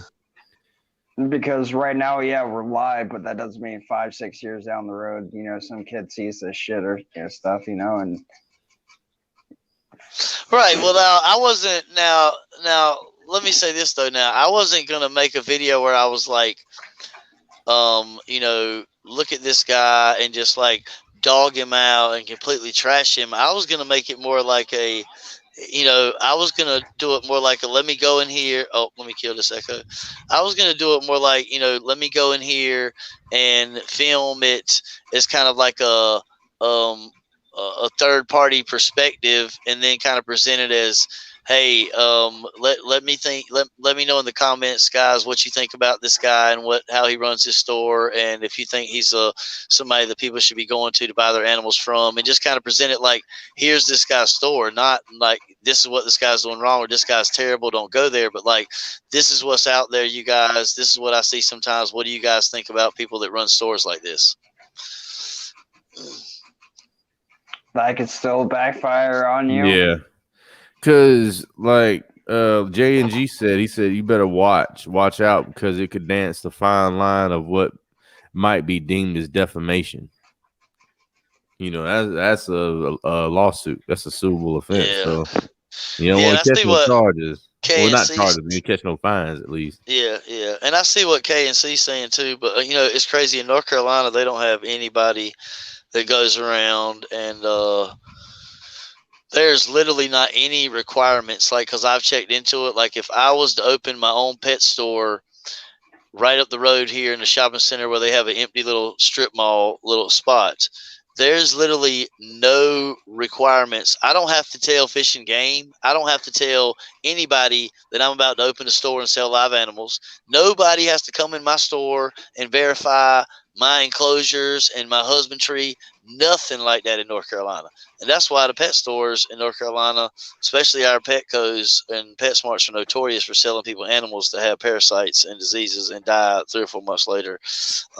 Because there is no oversight like that in North Carolina. But Zero. I will say this though, I do use a lamp with my ball pythons, but it's not for heat. I just use like a LED lamps and stuff like that. So during the daytime, I can actually see in the enclosure and like just to simulate just day and night time a whole lot more. Because I just do that with all my animals in general. So it's not even like I have like a heat lamp in there. Yeah, That's it's retarded. just a normal light. Yeah. Yeah, because heat pads is definitely the way to go. Because with any snake in general.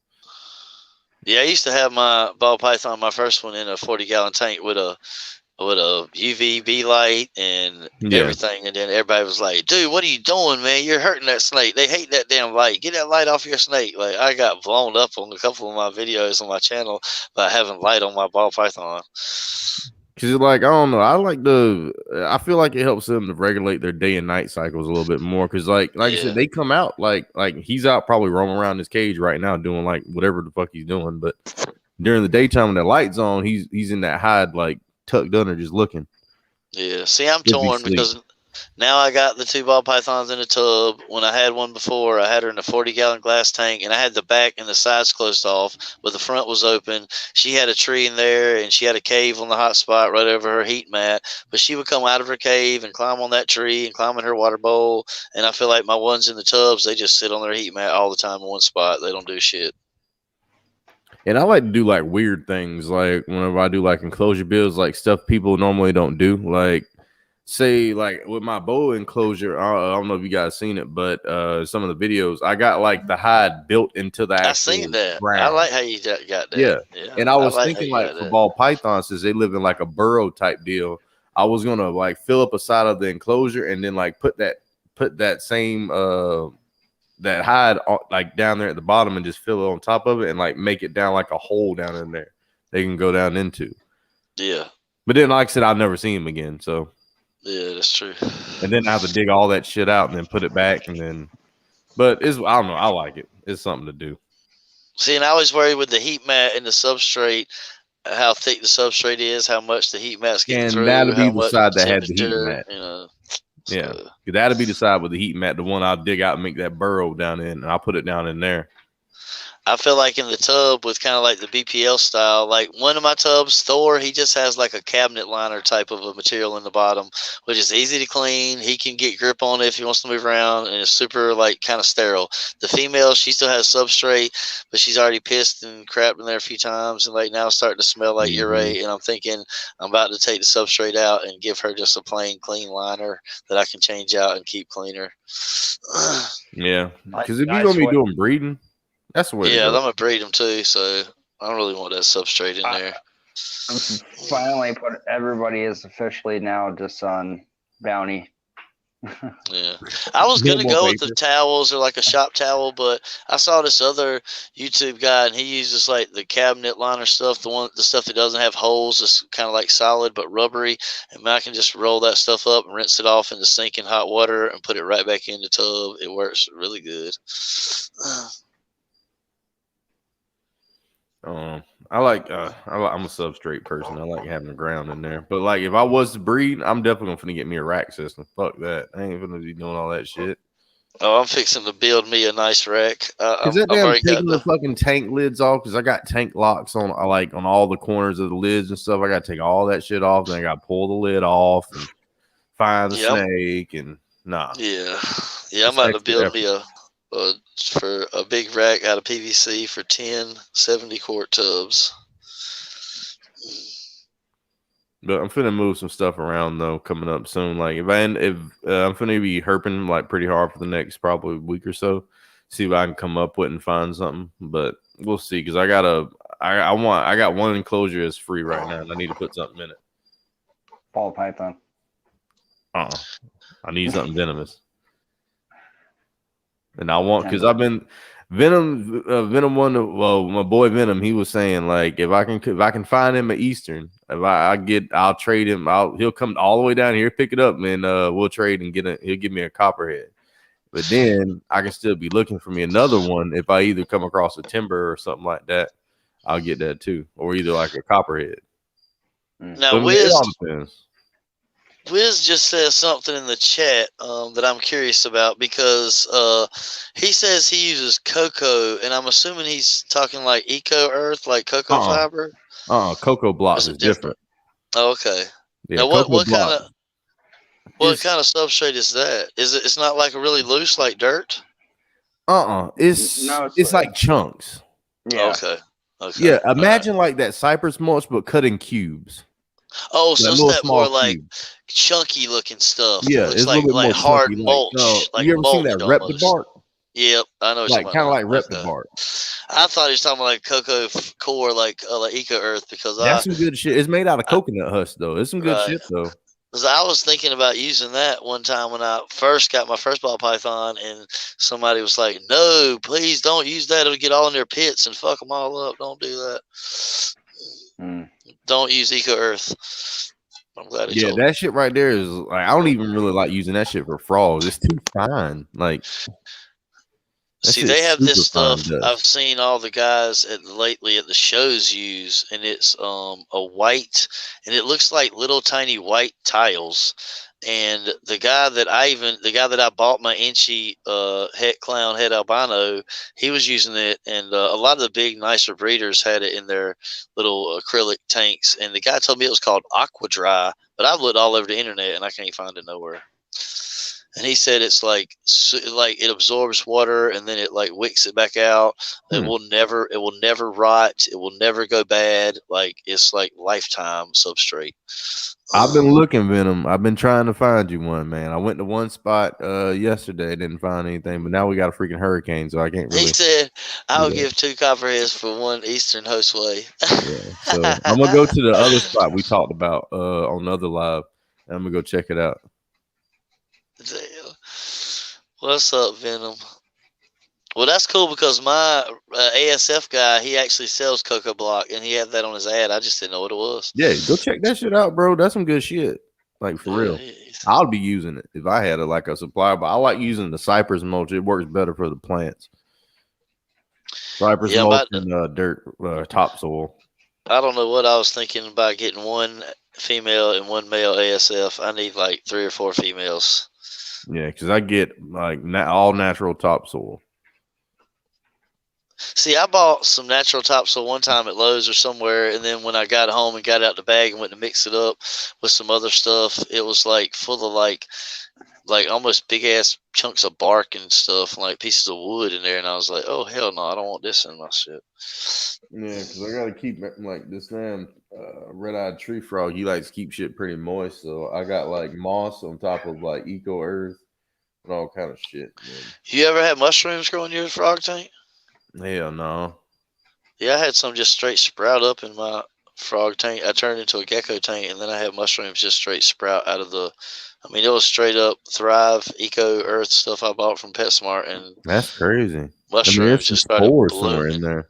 Yeah, and the stuff's supposed to be sterilized, but it definitely had mushroom spores in that bag for sure. Yeah, ain't supposed to have that. Nope. But everybody was like, "Your humidity's good though. If you're growing mushrooms, that means your humidity's on point."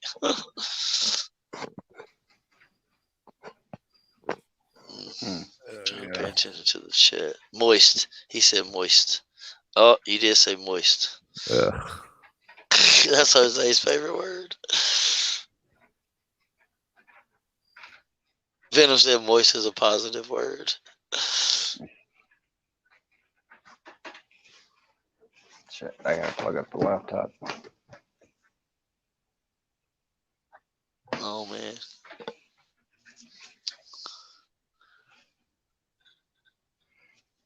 fuck. Nah, You I picked have up been doing 20. it. What do you mean by 20? Leica, you picked up 20 animals? Or 20 blocks? Give me a second. I'm coming back. He must mean 20 blocks, because if he bought 20 animals, goodness gracious, bro, you must have some cheddar bob. Even if they were cheap, 20 animals. No, I'm sure he means 20 blocks. Yeah, he said 20 cocoa blocks.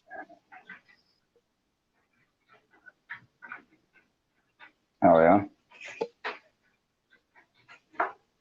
So, Dragon, we got 10 minutes left. Anything you would like to say in the last 10 minutes? No, man, I'm just glad I got another chance to be up on the stream with you guys. It was a lot of fun. Watching that monitor eat and then your Tiger, that was kick-ass, man. Now I am going to. It has been locked in. I think I posted something about it on my Instagram, but we're just still trying to work out the date. But I am going to start this coming Sunday. I believe the time is going to be 5 o'clock. I'm going to start doing a 1 hour live stream every Sunday on my channel. This Sunday, I'm going to have a guy. I think I sent you guys his information, and maybe you guys can have him on the show soon. But his YouTube channel is Our Dad's Gone Crazy, ODGC Exotics. And he's the guy I met recently that I'm getting my ASS from. And so I'm going to have him on my channel Sunday talking about his rat racks and his animals and his breeding. But then I have Clint's Reptiles locked in, and Clint from Clint's Reptiles is going to be on my channel. We're just still trying to tie the date down. And then the last Sunday in July, I already have Johan's Exotics from Sweden. Hopefully we won't have too much of a lag, but he's going to be on the Sunday live stream on my channel that last Sunday in July. So I've got the next 2 or 3 weeks booked out, I'm pretty sure, and I'll be posting thumbnails. So hopefully you guys will tune in on Sunday and catch my live streams I'm going to start doing. Yeah, dude. I'll definitely come check that shit out. And everybody say prayers that Thor eats a rat soon. I'm so excited to start breeding my ball pythons, but until that guy eats smashes some ASFs, I'm just in the freaking holding pattern. Where'd Josue go? He said he had to check something, but I'm here. Sorry, I had to do something real quick. So it was crazy. I had to tend to something. I think Derek's back in the house, and his lovely wife, I believe, is here as well. Derek, have you got a chance to reschedule with Ty Park yet? I know he's probably got a lot going on with the hurricane and everything.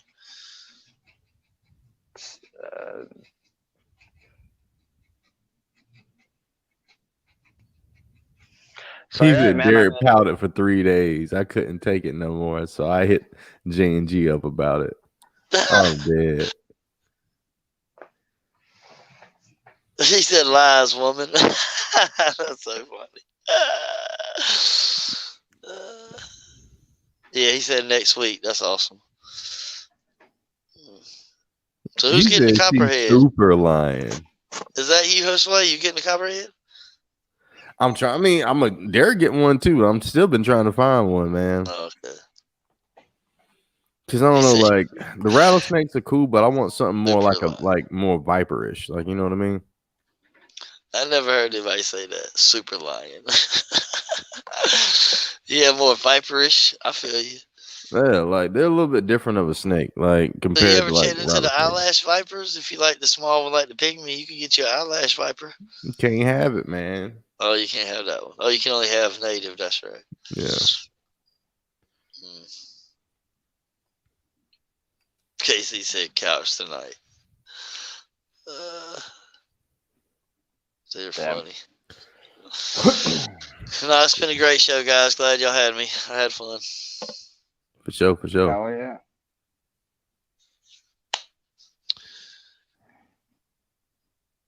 What were you gonna say? Who do y'all have tomorrow? What's who do we tomorrow? have tomorrow? Thursday? Your anti-feedings guy? No. What's Thursday? That's next week sometime. How's Pythons? House Pythons. Friday House we Python. have Then we're Joe. gonna have Joe Challoner. He's gonna be on here. Oh Friday. yeah. Joe And posted then- some cool videos today. Yeah, I gotta catch up on him. I haven't even been on YouTube today at all. I had to take a break, man. I'm watching the shit Yeah. out of people's videos. He posted a cool one of a cricket getting devoured by a whole army of ants. It's pretty cool. And then we got somebody Saturday. And I think somebody Sunday. Can't remember names, but I got it written down on Well, my phone. before we go, I do want to make sure. Whoa, what just happened? Let's see that. I do want to make sure everybody sees. We got Red Bottom, we got Fitz, we got Kurtwoods, Ball Pythons, we got KY Constrictors, we got Not Lou, we got BPL. Still looking for them Hostways Exotic stickers. Got some P&E, and then this is the best one right here. The BBC. Dun dun dun. Dun, dun, dun, the Venom Wonderful, and the My Animal House. So I need some more. Everybody else who don't have one, I'll hit you on Instagram because I'll definitely show them off. But anyway. Yeah. We gotta get some more coming soon, man. We just gotta wait a little while longer.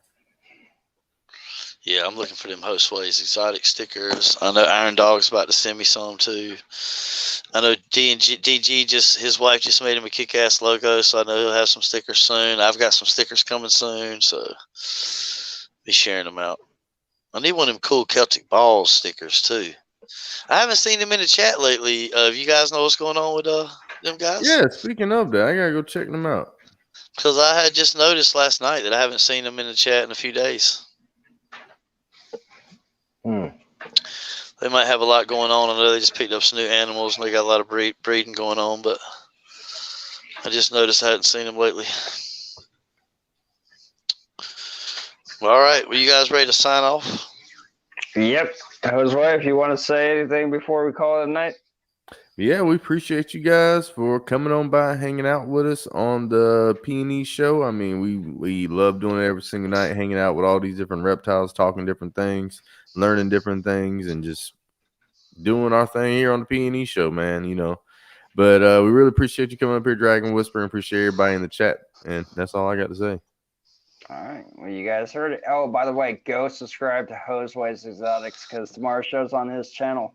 Peace out.